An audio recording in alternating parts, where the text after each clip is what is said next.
What's cooking, everybody? It's Door, and in this video we will be taking a closer look at upgrading your starship. We will be going over the different types of starships and how to upgrade them, the different kind of weaponry and tech, where and how to find S-Class upgrades, as well as taking a closer look at the adjacency bonuses. And so without any further ado, let's get straight into it.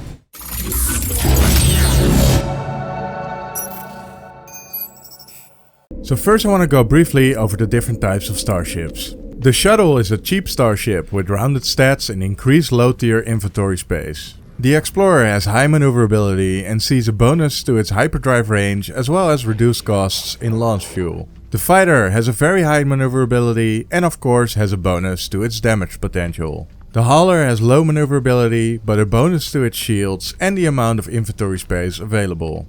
Exotics and Squids have high maneuverability and potentially high class bonuses to damage, shield and hyperdrive. They are always S-Class, offer few slots and are quite expensive. And finally we have living ships. These have average maneuverability and offer a boost to their damage and hyperdrive range. Living ships act very different from all other ships. I'll make sure to add videos on it in the future. So now that you know the differences between starships, let's have a look at upgrading one. Go to the Starship Outfitter at the space station and interact with it. Here you can upgrade your starship's class for nanites. From a C to a B class will cost you 10,000 nanites. To an A class will set you back 25,000 nanites. And to fully upgrade it into an S class will cost you 50,000 nanites. Next to upgrading the class, you can also use the Starship Outfitter to upgrade the amount of slots on your starship. You can do this with units, although every slot will cost you 1 million more than the previous. Upgrading it to the maximum 48 general and 21 tech slots is, because of this, very expensive. To cut down on these costs, you can also use storage augmentation. You can get these as a possible rewards from a crashed or derelict freighters, frigate expeditions or observatories. I'll link a video on farming these in the description down below. To acquire Starship Tech, you can visit Iteration Hyperion on the Anomaly. Here you can buy Starship Tech and weaponry for nanites. I'll also leave a video on earning a lot of nanites down below. I would recommend to get all tech, but I will go over all the weapons so you can see what suits your playstyle most. I will also leave glyphs to systems carrying S-Class upgrades for the weapons that are being showcased and their stats on screen. The photon cannon is the default weapon on all starships and cannot be dismantled. The photon cannon is great for mining asteroids and, because of its rapid fire, also for long and mid-range combat. The phase beam is even better for mining asteroids and has an even longer effective range. It shoots a constant laser beam which damages over time. The positron ejector fires a powerful 20-shot spread in a shotgun style manner. It lacks in range, but it is very powerful in close proximity. The infraknife accelerator fires 2 projectiles at a very high rate and disperses heat quickly while not firing. It's advised to shoot in burst as it can easily overheat and takes a long time to recover from overheating. The cyclotron ballista also fires 2 projectiles at a time, but at a low velocity, so you'll need to fire ahead properly to hit your target. It has a very high base damage, only beaten by the rocket launcher. The rocket launcher launches 3 non-guided rockets at a time, so firing ahead at long range targets is required. After shooting the rockets, the weapon needs to cool down before it can be used again. So now that you know what each weapon type does, it's time to install the tech onto your starship. Place your launch thruster and your hyperdrive in your general inventory and your pulse engine, photon cannon and your starship shield in your technology inventory. Install the instability drive in the top left corner. This adds 34% fuel efficiency to your pulse drive. 2 slots next to it, add the sublight amplifier for a 30% increase in pulse speed.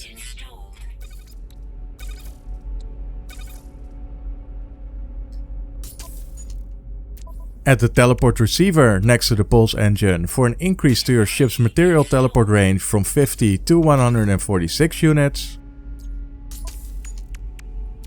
Add the economy scanner to be able to check a star system's economy in the galactic map.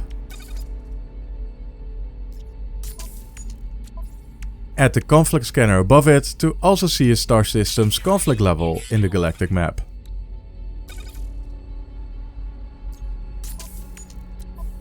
Add the rocket launcher next to the economy scanner.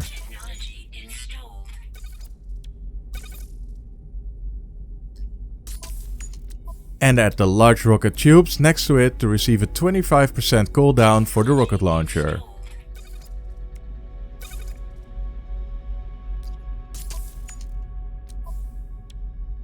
Add the nonlinear optics above the rocket launcher for 21% heat dispersion for your photon cannon.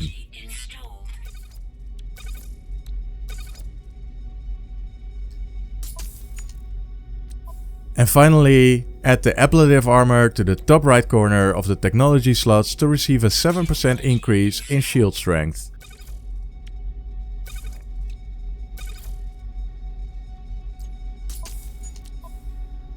We're keeping the remaining slots open for technology upgrades. Now onto the general inventory.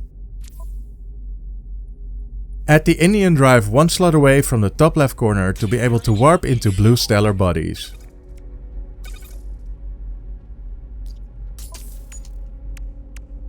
Add the cadmium drive right next to it to be able to warp into red stellar bodies.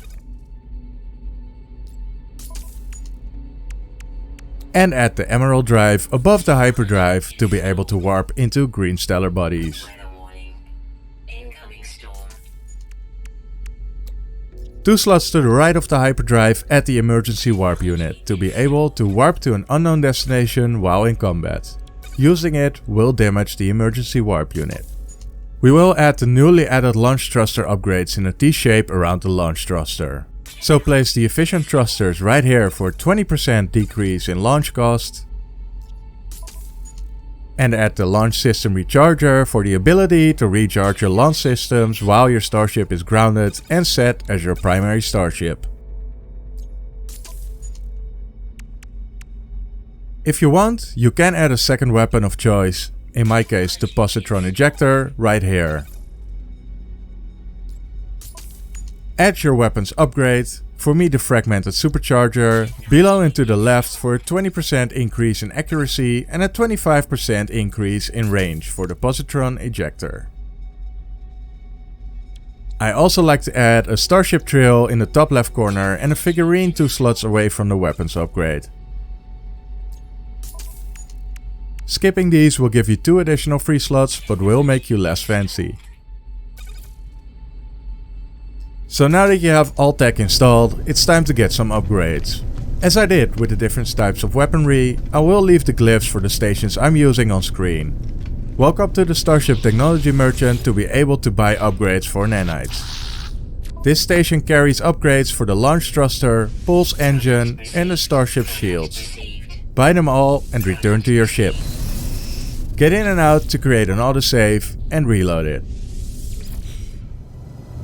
When you're back in the game, return to the Starship's Technology Merchant to see that it has been restocked. Repeat this process until you have 3 of each upgrade kind and 3 upgrades for your weapons of choice. Now, to get to the final upgrade for the hyperdrive, I need to go to another system. I'll once again leave the glyphs on screen.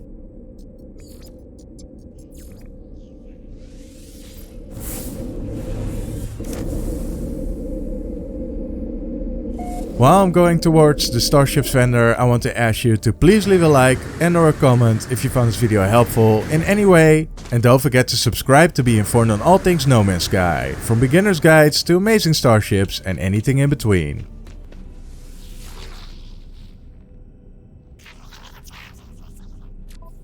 Buy the hyperdrive upgrade and repeat the process until you have 3 of them. So now it's time to install your upgrades around your technology. Put the photon cannon upgrades in a T-shape around the photon cannon. If you have a second weapon installed, also install those upgrades in a T-shape around it. Add the launch thruster upgrades in a T-shape around your launch thruster in your general inventory. Install the shield modules around your shield in your technology inventory in a square shape. Do the same for your pulse engine modules.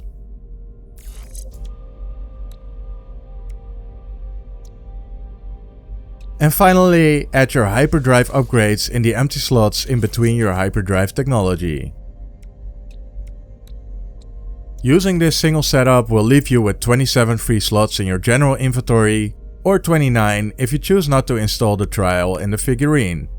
This setup will also safeguard your most vital tech in your technology slots, making combat and travel to black holes a lot safer.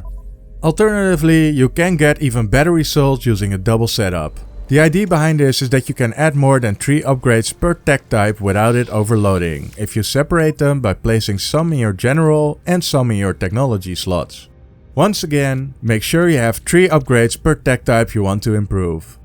To optimize this setup, we will need to move around some previously installed tech. Move your launch thruster and its upgrades down here. If installed, move the figurine and the Starship trail down here. Temporarily put your pulse engine and the sublight amplifier out of the way. Same goes for the combat scanner, teleport receiver and the photon cannon. Move the remaining photon upgrades and tech to the left in your technology slots, forming a T-shape around the nonlinear optics. Place the ablative armor in the bottom left corner and move the deflector shield to the general inventory. Move the economy scanner to the bottom right and add the shield upgrades next to the ablative armor. I've tested this setup and had the same results as when all upgrades were touching the tech in a square shape. Please let me know if you do as well. Finally, also move the rocket launcher and its upgrade to the general inventory. Take the indium drive out of the general inventory and place it to the top right corner of the technology inventory. As I am upgrading my fighter, I'm choosing to move my secondary weapon tech to my technology inventory to be able to upgrade my damage even further. You could also choose to do this with the launch system technology instead if you wish to boost that further. Install your Hyperdrive upgrades around your indium drive in your technology slots.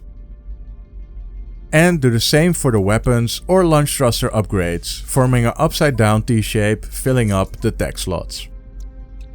Move the cadmium drive 1 slot to the left and add the conflict scanner next to it.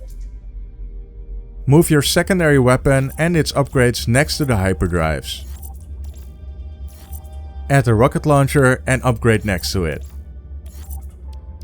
Move the photon cannon to the top right and install the upgrades around it, forming a T-shape, just like the secondary weapon. Move the teleport receiver just below it.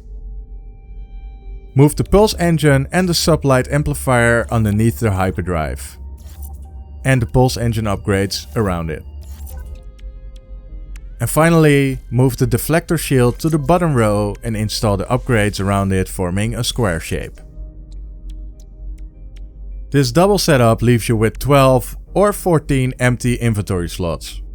Of course, to get the max results, you want your upgrades to be as close as possible to the maximum stats displayed earlier on screen. Alternatively, you can get even better results using X-Class tech, for which I'll leave a short video in the description down below. But that was it for this video. I hope you gained some new insight from it and let me know what your favorite starship and weapon is in the comments down below. I'll hopefully see you in the next one. Thank you so much for making it this far into the video. If you liked it, make sure to leave a thumbs up and let me know in the comments down below. If you really did, please subscribe. And if not, well, I hope I get to convince you in the next video.